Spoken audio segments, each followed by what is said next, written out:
Welcome back. We are in our James series today. We're continuing with James chapter 1.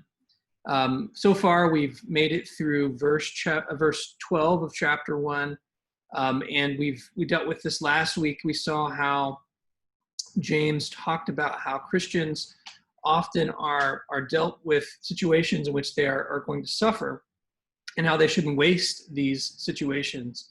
How that they should seek the Lord's help, ask for wisdom, ask for faithfulness, and that faithfulness and wisdom leads to steadfastness, and eventually how that steadfastness leads to perfection. We also talked about how even though the idea is that we're to be perfect, this doesn't really mean ultimate perfection, but it has the idea of Christian maturity. And so today we're going to continue our discussion in chapter 1. There are basically 3 or 4 main parts in chapter 1.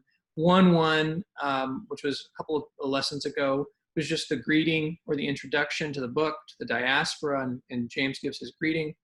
We spent a little bit of time on that in previous sessions. Last time was 2 through 12, which dealt with this testing or these trials that Christians go through.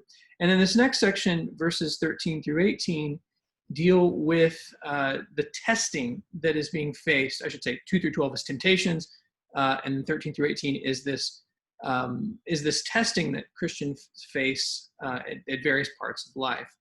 And then the last section is going to be this idea of how true and unbridled religion before God is caring for people who are destitute, or people who can't care for themselves. And we'll talk about what he means there at the end of chapter 1 of this idea of true religion in the next session. And so with that, let's go ahead and dive into it. I'll share my screen. There we go. You can see me. I'll make this a little bigger.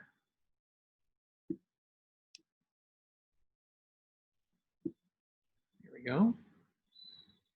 Well, we are, as I said, continuing through this in chapter 1. You can just see a brief overview of the things we discussed last time in verses 2 through 12, how James tells the church that they're to rejoice over these trials, have steadfastness, at least to this maturity in life, which really is the basis for wisdom.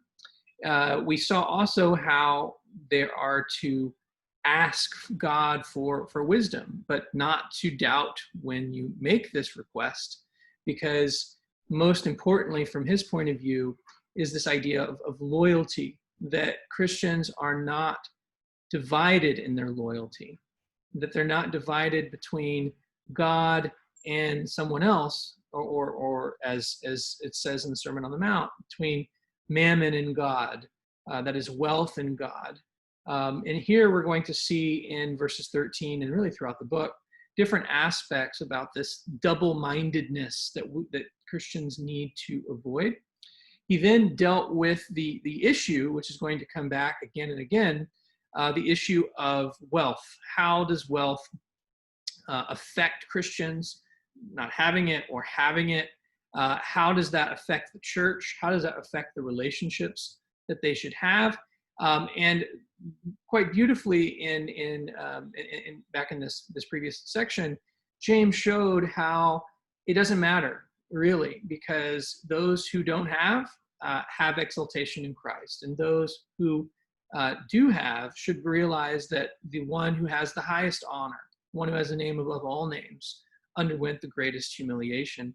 And so there's this commonality in both the citizenry we have, but also in the social status that we have in the kingdom of God, that James wants to point to, this equality that we share as sons and daughters of King Jesus and of God.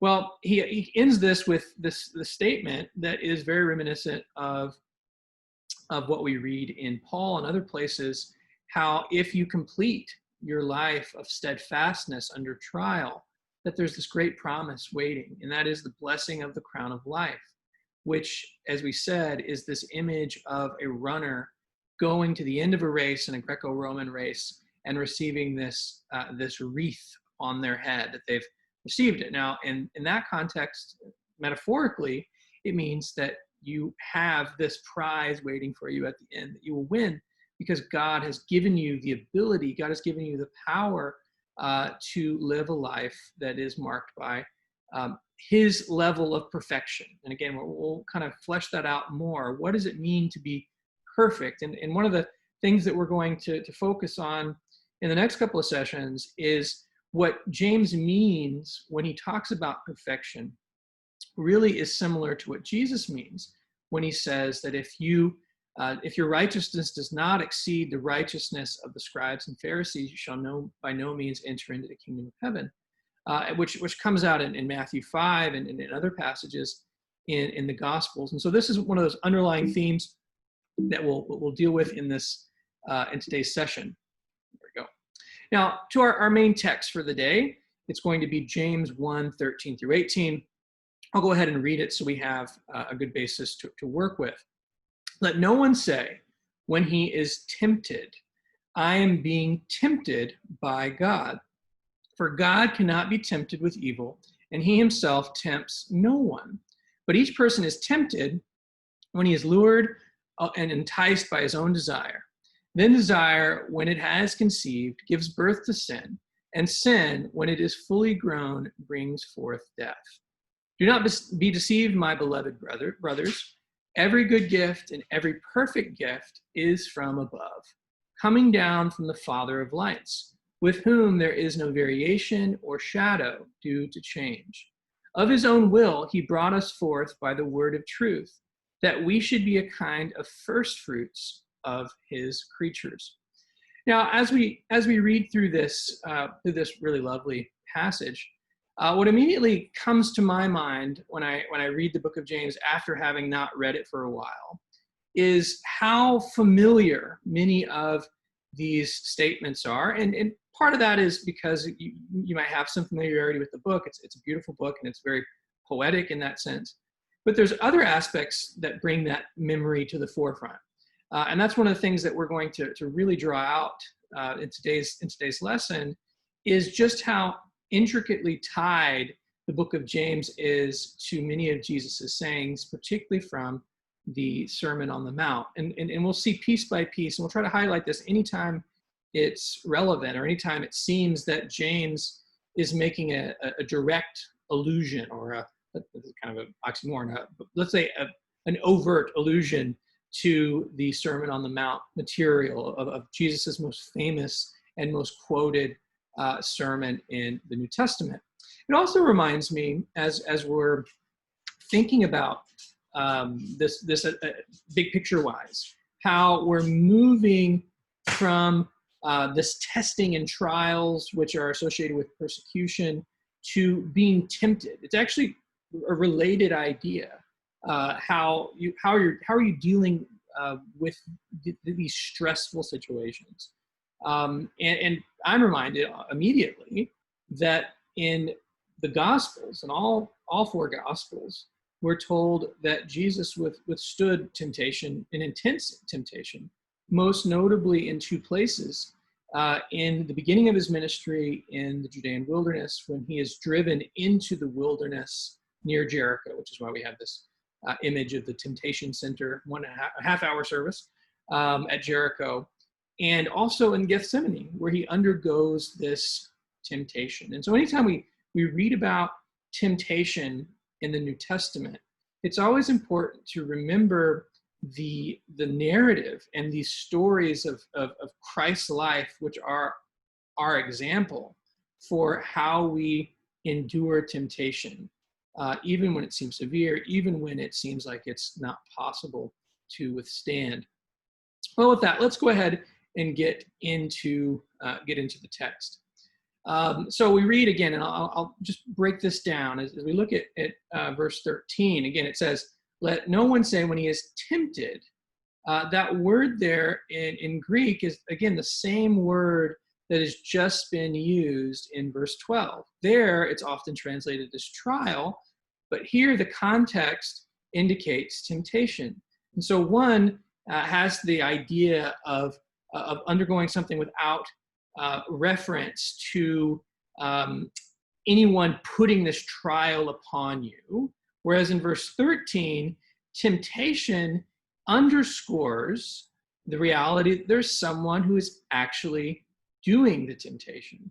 And so whenever we read in the Bible temptation, we should understand that there is someone out there, some being out there that is tempting us. And that's exactly what James gets at. He says, let no one say when he is tempted, I am being tempted by God. For God cannot be tempted with evil, and he himself tempts no one. And so as we read that, James understands that temptation is related directly to someone being tempted and someone who is a tempter.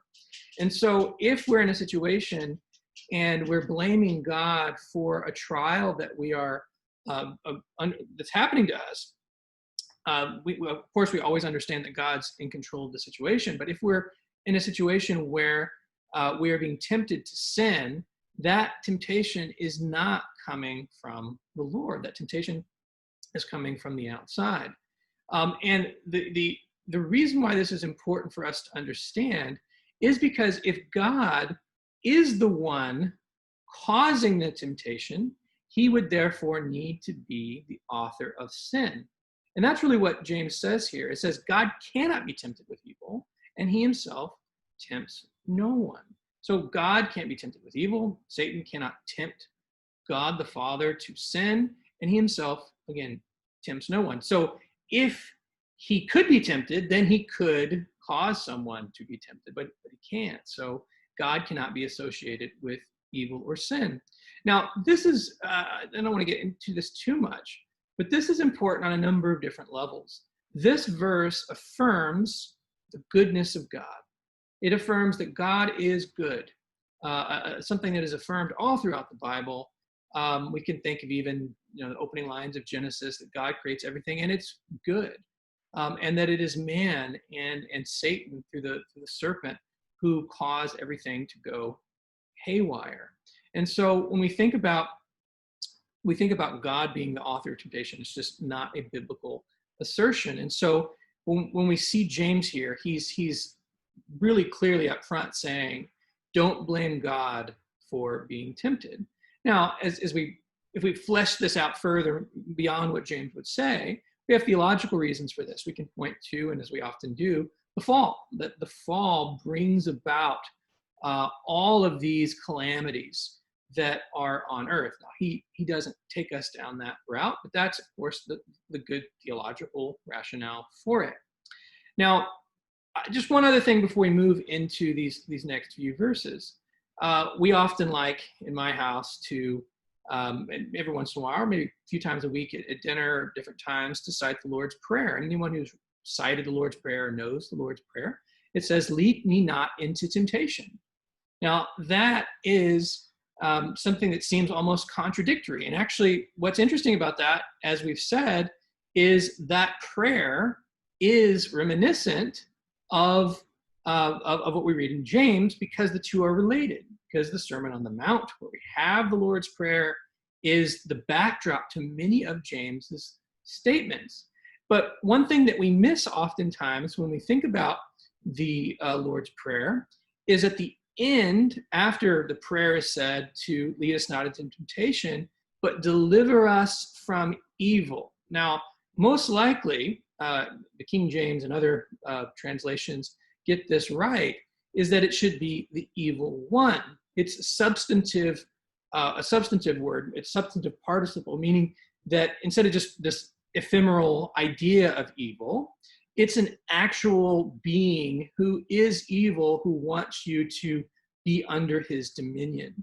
And so this prayer that the Lord commands us to pray, at least in this manner, is asking God to let us not be drawn down this path towards temptation, but to deliver us from that. And also, even if we're in that situation at the end, the climax of the prayer, to deliver us from the evil one. And so there is no contradiction that we have between James here in 1:13 and in the Sermon on the Mount, which we read about in Matthew, and of course the version in Luke. That's just I think an important distinction to make as we think through this. But of course, we are tempted. We are tempted by different things around us. We are tempted, and we'll see that the cause of that temptation and the cause of the giving into that temptation is not God, but is ourselves. And that's what it says in these next couple of verses. But each person is tempted when he is lured and enticed by his own desire, his or her, of course. Then desire, when it has conceived, gives birth to sin. And sin, when it is fully grown, brings forth death. Now, one of the really interesting things about the way wisdom literature works in the Hebrew Bible, Old Testament, and how it works in the New Testament, which really James is kind of a mixture of a letter, but a letter filled with these wise sayings, is the way it plays on different ideas and plays around with them. And so if we think back to the previous section, at the end of verse 12, we're told that let it have its perfect work and you will receive a crown of life. And so it uses the metaphorical image of those who follow and are steadfast through trial. God will give them this crown of life. Well, here it says those who give into temptation and give into their own desire, which is not authored by God, but is authored by others who are outside and yet are feeding your own desire, your own lust. If you give into that, it creates this other image. It creates this pregnancy image where you have conception of this desire and then the giving birth of sin itself. And sin, when it matures, presumably to be born, it doesn't produce a crown of life, but instead produces death. And so it's these two images, one that is a race and one that is a birth, I should say a conception, maturation of the child, and then give birth to sin. And so we shouldn't just skip over the metaphors. The metaphors that he's using are meant to be colorful, meant to give us some backdrop to that. Now, what immediately pops out when we read a passage like this, when it talks about desire and sin, is the Genesis 3 episode. And this is its famous Michelangelo painting at the top of the Sistine Chapel. You can see the serpent. Notice the serpent is being depicted like an angel, because of course Michelangelo, and the Bible does as well, understands that Satan is a spiritual being, and how they're being tempted, Adam and Eve. And if you continue this scene over, it shows them being sent out. But we should see how this image is directly connected. In fact, anytime we have this idea of temptation and giving into temptation, I believe the Bible is often pointing us back to the first temptation. Here's another famous piece of artwork. This comes from the artwork for Milton's Paradise Lost. You can see them under the tree and Eve giving in to the fruit of the tree, being tempted by the serpent while Adam looks off lackadaisical. Well, as we look at this again further, these temptations, here's another one that we can look at on the positive side. In the case of Abraham, we do have a situation where Abraham is tested. He is tested by God. And we know of other stories in the Old Testament where we have people that are tested. This is different than a temptation. God is testing to see if Abraham will obey. This is from Genesis 22. I'll go ahead and read it. After these things, God tested Abraham and said to him, Abraham, and he said, here I am. He said, take your son, your only son, Isaac, whom you love, and go to the land of Moriah and offer him there as a burnt offering on one of the mountains of which I shall tell you. And so here, God is testing Abraham to see if he will obey him, to see if he will follow through. And so this is more on the positive side of what testing can do. Now, as we look at this image, this is an image that's not so easy to get today, especially with the restrictions with COVID-19. But even if you could come to Israel, it's difficult to get in here. This is inside the Dome of the Rock. This rock here, which I'm hovering over with my laser pointer, is probably, almost assuredly, the location where the Holy of Holies was, where Solomon's temple was eventually constructed, and where Herod's temple was eventually put. Of course, in the New Testament, where the curtain was torn in two, we're looking at the rock that was left in the center of this massive Temple Mount. Now, tradition tells us, actually the Bible tells us in Chronicles, that this is Moriah, and that connects us with Genesis 22, the place where Abraham brought his son to offer him. And so when Abraham is tested to do this, he of course follows through all the way to the point of death, and intends to kill, intends to sacrifice in obedience, and does not disobey. Now, another one that I think is so crucial to get in this backdrop is Jesus's temptation before the devil. I mentioned that a little bit earlier, but just to get a sense of what this temptation entailed. Now, right under me here, you can see the plains of Jericho. This is where Jesus would have been baptized, at the Jordan River, near this vicinity.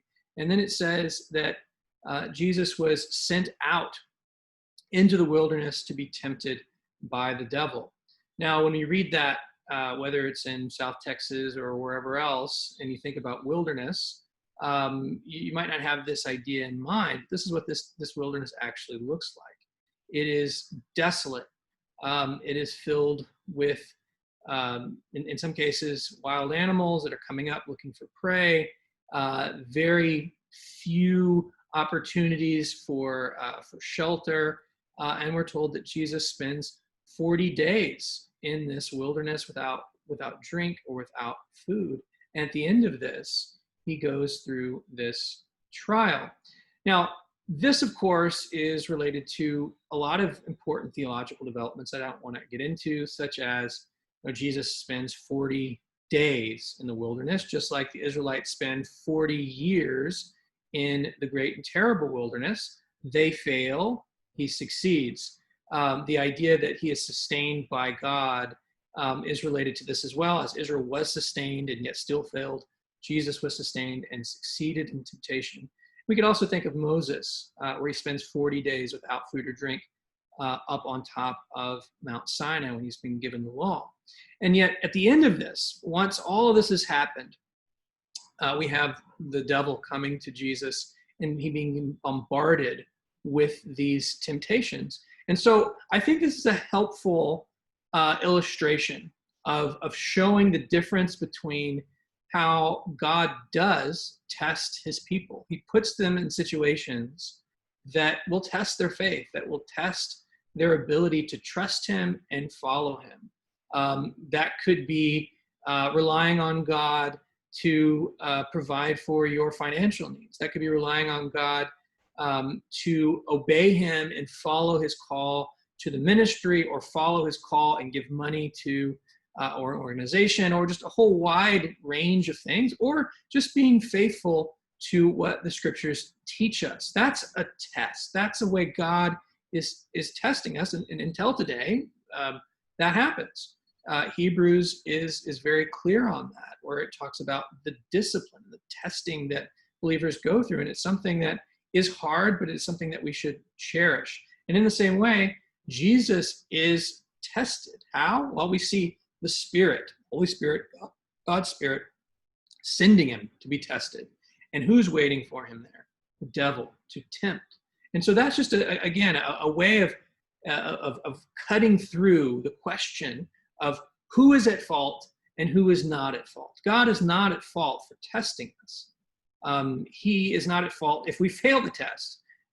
We must trust God to pass the test, and we must trust him to withstand the temptation that comes our way. And again, that's why this is such a beautiful image. that we read about in all four Gospels, but particularly in the Synoptics. Well, let's focus now on the second half of this initial section, verses 14 and 15. We mentioned this a little bit earlier, but I'll say a couple other things about it. Each person is tempted when he is lured or dragged away and enticed by his own desire.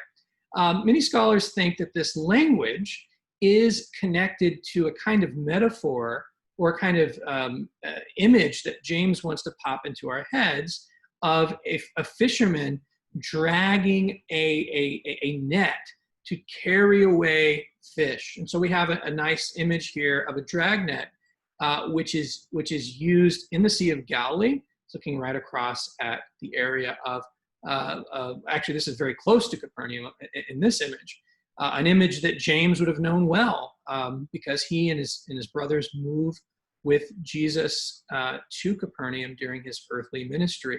And so he's saying, if you give in to your temptation, it's like you are lured away, dragged away by your own desire. So the metaphor is that you're the one in the net, but the net is your desire, and you are pulled away by your own desire. But then, as we said earlier, he uses this birth imagery here to depict a newborn child, like on this relief, how they're conceived, and eventually, if we give in to temptation, it'll bring forth death. And so, again, it's a powerful image.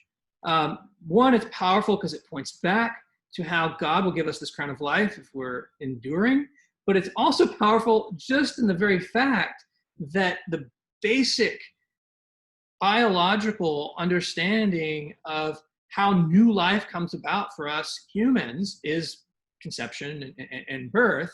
He is putting that on its head and saying, well, this is what sin is like. It can be like the same process of bringing it into your life, letting it dwell down deep within you, and it eventually coming out. And when it comes out, it doesn't just, it's not just harmful to your body, it's completely fatal. It brings forth death. And of course, the death here is spiritual death. And so the irony is, the birth of it, which is life, is actually death itself. And so again, it's just a very poetic and powerful image that we read here. Now, in the last three verses of this section, we have some really interesting dynamics put together. He starts by saying, "Do not be deceived, my beloved brothers. Every good gift and every perfect gift is from above, coming down from the Father of lights, with whom there is no variation or shadow due to change. Of his own will, he brought us forth by the word of truth, that we should be a kind of first fruits of his creation." Now, again, when you read a passage like this, it's easy just to read it through and miss a lot of the imagery. Now, the first thing is rather simple to connect, and this connects with what we just saw. Don't be deceived. Well, deception has the idea that there's a deceiver, which again, we pointed to, even though he's not named, or demons or spiritual beings or Satan are not named, they're clearly there. If you're being tempted, someone's doing it. If you're being deceived, someone's deceiving you. It's not God. And you yourself have these desires, but someone is playing on them. But he's laid that out in the last few verses about what happens when you give into it. And now he's saying how we can not have, how we don't have to give into it, how we can trust in God to withstand these trials. And this is kind of a footnote, you might say, in this larger argument, these last few verses. And one of the really beautiful things about it is that it probably is taking us to the central aim of the book, at least according to some scholars. And that is that if we were to boil down the book of James into a sentence, we would say that he is arguing for that Christians should look for the wisdom that comes from above versus the wisdom that comes from below.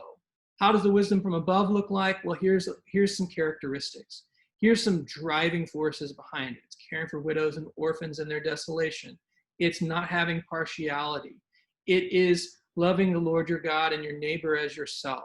It's these things which, when we hear them, they sound like Jesus, because they're Jesus' sayings that James has internalized and how he has taught over the last decade and a half or so since his conversion in the Jerusalem church. And he's often playing this wisdom from above against the idea of the wisdom that is from below. And so the focus again here is every good gift and every perfect gift. And so let's focus on that. And just to highlight this image, I love it. This is one of my favorite places to visit. This is the Sea of Galilee on its eastern shore, a place called En-Geb, looking across at the mountains of Galilee. And so it's just a powerful image of the wisdom from above versus this wisdom from the earth, where, as we all should know, Satan rules over. He is the prince of the power of the air. Well, as we've said, there are so many connections between what we read in James and what we read in the Sermon on the Mount. And here's one right at the outset of this book that has such a strong connection. So if we read in James 1:17 again, it says, every good gift and every perfect gift is from above, coming down from the Father of lights, with whom there is no variation or shadow due to change. And then, but in Matthew 7, we read something very similar. If you then, it's talking about the people that are in the audience, which is most likely happening on this very hill that we're looking at, know how to give good gifts to your children, how much more will your Father who is in heaven above give good things to those who ask him? And so behind both of these related ideas is the reality that God is the giver of all good gifts, and he wants to give us these gifts, and we should ask him. But we, of course, I should be reminded of what we read just a few verses earlier. Ask in faith. Ask in faith. Don't ask with a heart divided. Ask for these good gifts to use for the kingdom, to use for righteousness, not for to get you out of a sticky situation so you can gain financially, or other bad intentions. We ask in faith without a divided heart. Now here I just like to take a little bit of time. Of course, we're not going to delve into all of these, but I just want to put here how intricate the connections are between the Sermon on the Mount in Matthew's Gospel, Matthew 5-7, and how they fit in James. There is a dozen or so of these echoes or allusions that come out. Now, where we are, we're here in 1:17. God is the giver of good, and we're going to see in just a few verses as we continue next time how he is against anger. Be hearers and doers of the word. Poor inherit the kingdom, keeping the whole law. All of these are coming out of the Sermon on the Mount. And to me, this is just really encouraging for a couple of reasons. One is historical, and one is personal. Historically, if we think about James's conversion, if we think about his life spent as an unbeliever, as someone who grew up as close as possible, probably sharing the same room, maybe sharing the same bed with Jesus for much of his early life, probably the nearest in age, and yet didn't believe. And then all of a sudden he does, and he buys in completely. And he buys in completely so much that he says at the beginning of his book that his brother, Jesus, is the Lord of all. And later he's going to make even more grand statements that are really unbelievable. But not just to buy into it intellectually and theologically, but to craft the rest of his life around the sayings of his brother, the sayings of Jesus, how these statements are just going to pervade his ministry, how they're going to come down to us in this beautiful book. It's just so powerful to think about that personal element, that there's a relationship between James and Jesus, who was also his brother. But on the personal side, I think the same thing is true for us. If we will take the time to let the scriptures go down and dwell deep and rich within us, they come out. That we can be, as it says in the Sermon on the Mount, salt and light, because we have the very words of God. Jesus makes the statement. I think it's don't quote me. I think it's John 6, when the disciples all turn away, and Jesus says, "Well, will you also to the 12 turn away?" And Peter says, "Where will we go? Only you have the words of life." And that's really true. When we think about this text, when we think about this body of literature that God has revealed to us, if we will let it dwell down rich within us, and if we will let it pervade not just our devotional time, not just our time at church, not just when we are trying to sound spiritual, but all that we do, it becomes something that is what it was meant to do, and that is totally life transforming. And we see that not only in the character of what James writes about, how it pervades his personality, but in the content also. What are these teachings about? Well, when you endure trials, have joy. If you don't have a lot of income, something that's relevant every day of your life, then understand that you're exalted in Christ. If you do, understand that you are humiliated with Christ. Be peaceful. So it changes everything. And that's why so many people for so many years have considered the Sermon on the Mount to be the greatest sermon ever preached, and why it's so beautiful to see it from a slightly different perspective in James. So again, this is going to be something that we keep coming back to again and again as we note these parallels. And another thing, it says in that passage that there is no variation or shadow of change. I think this is meant to show the distinction that exists between Satan and God. Satan is a shapeshifter, you might say. The devil and his powers of darkness, they will do anything in the shadows to get you to be deceived, to fall into temptation. God doesn't. He's from heaven. He gives forth light, and there is no shadow or change. Now, I really like this image. It shows a sundial, how a sundial is supposed to be used. This is from Qumran. I think it's a reproduction. But you can see how it has this hole in it, and you would see how it shows you the time of day. Well, God doesn't produce shadows. He doesn't produce any change or variation. He is the same light, an immovable sun, an immovable part of the cosmos that's holding it all together and in control. And he's not only that ontologically in his essence, but he gives gifts in the same way. He doesn't change. And so there couldn't be a better giver. Now, again, when we think about this idea that God is light, which is something that brings forth in Genesis 1, of course, we're immediately drawn to the passage in John 1, which I'll just briefly read. In the beginning was the Word, and the Word was with God, and the Word was God. He was in the beginning with God. All things were made through him, and without him was not anything made that was made. In him was life, and the life was the light of men. The light shines in the darkness, and the darkness has not overcome it. And so when we look at Jesus, we look at his coming to earth. In John's telling, which I think still works in the way James is saying it here, is that he is that light. He is the light that is shining in the darkness, that is overcoming the powers of darkness that people long to be in and of themselves. He's shedding light on that darkness, and he's ultimately defeating it. He is not overcome by it. And so this idea of light and darkness pervades much of the New Testament. We could read about it in John. We could read about it in the epistles of John, but it's here as well in James. Now, as I said before, this passage also mentioned that wisdom is coming from above. This is not the only time it's referenced. It's referenced also in James 3:13 through 18. This is probably the main peak of the book, and perhaps the main point of the book, where all the ideas of James are being squished up together, you might say, into a main takeaway point.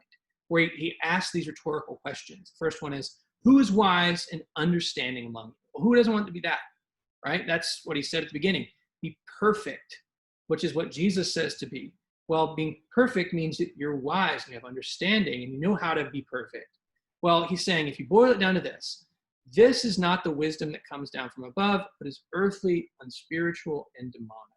So we need the wisdom that comes from above, not the wisdom of this earth that we already have and that we're already tempted to buy into. And so again, I see this nice image of Mount Tabor. Well, as we look here, and as we see this last section of 13 through 18 or 16 through 18, let me go ahead and read it. Of his own will, he brought us forth by the word of truth, that we should be a kind of first fruits of creation. So the first thing you can say is, we don't give in to the darkness. We follow the one who has given us this perfect gift from above, Father of lights. Now, forgive me, anytime I read that, the image of Gandalf standing in front of the Balrog, telling him to go back to the shadow, comes to mind. And really, in Tolkien's idea, that was there. You know, that he is the bearer of the flame, and he is turning away the darkness. And that single-mindedness, that loyalty that we have towards our Maker, towards the one who has given us these good gifts, has to pervade our lives. But he also adds this other image here. And it's interesting because we just read in the previous verses how if we give into temptation, it will make a sin baby that will eventually become a death baby. Well, here we have another birth imagery. It says he, of his own will, God has, of his own will, brought us forth. This reminds us of several passages. We could point back into Ezekiel 16, for instance, where God brings forth and adopts Israel, who's depicted as a female baby, and eventually marries her and has this whole covenant relationship. I think the more directly connected one is John 3 with Nicodemus, where he's told that you must be born again. So God has brought us forth. So if you like that language, being born again, it's not just John. James has it here as well. And we're brought forth by the word of truth. Word of truth, of course, is connected with Genesis 1, God bringing things into existence with his word, but it's also played against how we are tempted. So we are tempted by temptation, by words of the deceiver.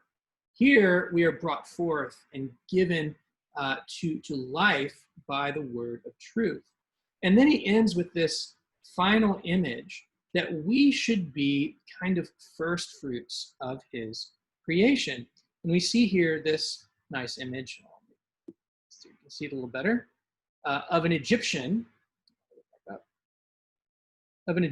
holding up sheaves as they've been brought in the field. And this idea also pervades Old Testament and New Testament thinking, that the first fruits that are coming from the ground are holy to the Lord. They're the best. We could think all the way back in Genesis chapter 4, where we have Cain and Abel, how Cain offers the first fruits. But it's a problem. We can think of also Leviticus, how Leviticus 23 talks about how they're to offer these first fruits. And that's what we are. We are the first fruits of his creatures. God has brought us forth. Okay, so if we put all this together, and as we think about in conclusion of James 1:13 through 18, how does this all function? People are tempted to do evil, but they're not tempted by God. People are tempted, which, as we've said, suggests a tempter, Satan. But when they actually give in to that temptation, it is because they are led astray by their own desire.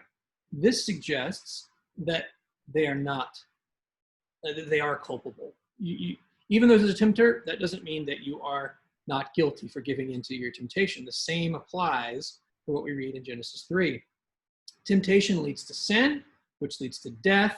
This should be compared against the different metaphor of a race where we have the steadfastness, which leads to life in the first section, 1 through verses 2 through 12, as well as at the end of this section, how God's gift of bringing us forth by his own will gives us rebirth, which leads to life.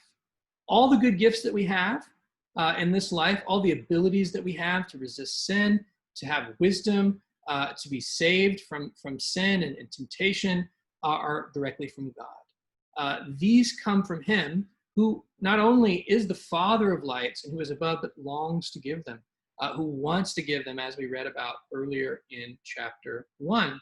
And as we've said, this characterizes much of the book of James. Wisdom that is coming from above versus the wisdom that is coming from below. And as we look at this last point, we can see this, this gentleman harvesting in the old style with a sickle some barley crop, as it is the beginning of the agricultural season. It's actually right around this time of the year in May, as they're taking these things out of the field around holiday Shavuot. This image is what James uses to depict our conversion, our new birth in him. We are like those first fruits. Now, this image can convey a lot of different things. In James, it comes again in several places, and even in James 3:18, interestingly, that same passage that we said we have wisdom from above versus wisdom from below. Well, it talks about a harvest of righteousness. And here we have a harvest marked by first fruits. And it also means that there's more to come, that there is this harvest waiting out there of those who should believe, those who will believe. And it is only a result of God. He is the one who gives these gifts. He is the giver of this new birth in him. And so as we've looked at these next 6 verses, we see again that God is not the one who tempts us, but he gives us the means, the capabilities of resisting temptation. And on the other hand, he has created in us the ability to resist temptation and the ability to come before him and ask for wisdom and ask for these good gifts. And thankfully, he will give them. And James, again, in conclusion, is so filled with these sayings and teachings of Jesus that he is not only teaching them in the Jerusalem church, living his life by them, but he is sharing these to the wider world. And his legacy, you might say, which is the legacy of our Lord, lives on as we continue to be fascinated and encouraged by this wonderful book.